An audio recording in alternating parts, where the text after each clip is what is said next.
meron po tayo ngayong napakahalagang update mula kay Pi Network tungkol po sa Linux node release at upcoming protocol upgrades.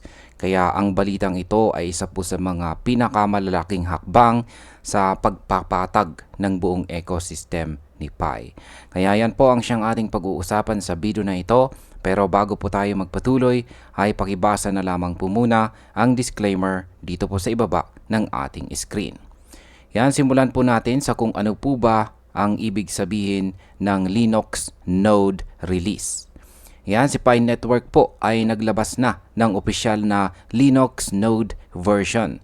Kung dati ay nakafocus lang ito sa Mac at saka Windows, ngayon ay pinalawak na po ito sa Linux. Kung iisipin natin, ang nodes ay parang gulugod or backbone ng buong sistema ni Pi.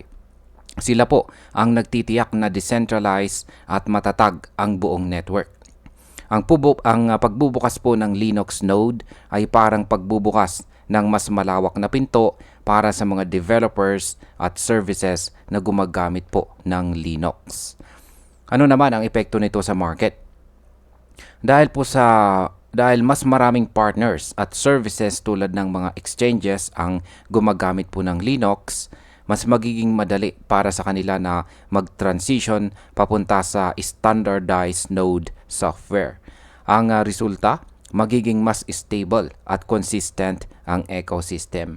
Stability sa infrastructure ay kadalasan may positive sentiment sa market dahil pinapakita po nito na nagiging mature na po ang project. Ngayon ay bakit po mahalaga ito para sa mga pioneers? Ayan, para sa mga pioneers, maaring hindi ito direkta na konektado sa rewards, kaya parang wala itong immediate impact sa araw-araw na pag-participate. Pero kung titignan mo sa mas malawak na pananaw, ito ay tungkol sa accessibility at inclusivity. Kung mas maraming tao ang makakapag-participate sa pamamagitan ng Linux, ibig pong sabihin ay mas lalaki ang community contribution. At kapag mas inclusive ang network, mas nagiging matibay po ito. Ang long-term effect po nito sa market ay maaaring magbigay ng kumpiyansa sa mga investors dahil mas malaki na ang base ng contributors. Ngayon ay ano naman po ang upcoming protocol upgrade to version 23. Ayan, kasabay po ng Linux node release ay ang isang malaking hakbang ang paglipat mula po sa protocol version 19 papuntang version 23. Kung ihahambing po natin, ang protocol ay parang operating system ng blockchain. Ang upgrade na ito ay nakabase po sa Stellar Protocol version 23. Pero ginawa po ni Pi ang custom version, ang kanyang custom version para mas magkaroon po ng bagong functionalities at mas malawak na control. Ngayon ay paano po ito i-roll out? Yan, magsisimula po ito sa testnet 1 ngayong linggo at sa mga susunod pa.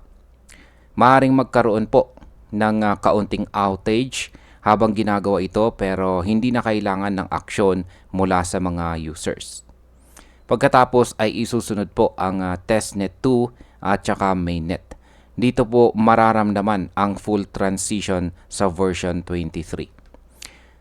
Ano naman ang epekto nito sa market? Kapag may upgrade, natural po na may kaunting takot or pag-aalala lalo na kung outages. Posibleng magkaroon po ng short-term negative reaction. Pero kapag naging successful po ang rollout, ang long-term effect po nito ay magbibigay ng mas malawak na utility at mas stable na blockchain. Ano naman po ang ibig sabihin ng KYC authority embedded in protocol? Ito ang isa sa pinakamahalagang bahagi ng upgrade. Si Pi ay kilala bilang isa sa pinakaunang KYC verified blockchain na may higit 14.82 million na migrated at verified na tao sa mainnet.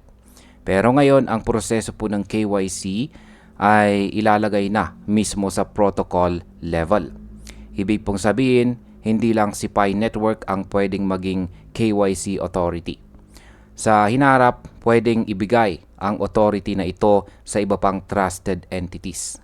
Ang resulta, mas distributed at community-driven ang proseso habang nananatiling compliant. Ano naman ang impact nito? Ang ganito pong hakbang ay nagiging attractive para sa mga partners at services na nangangailangan ng identity verification tulad ng mga exchanges at saka financial institutions. Kapag mas compliant po si Pi, mas malaki ang tsansa na tanggapin po siya sa mas maraming platforms. At ito po ay pwedeng magbigay ng long-term bullish impact sa kanyang presyo.